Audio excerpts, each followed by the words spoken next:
Kung ang araw mo lumipas na, makuha mo ba kaya siya ay paglingkuran?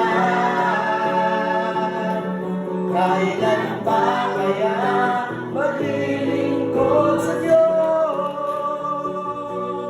Kung hindi ngayon, kailan ba? Kung ang araw mo'y lumipas na,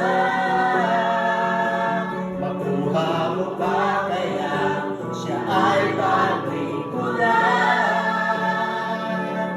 Kailan pa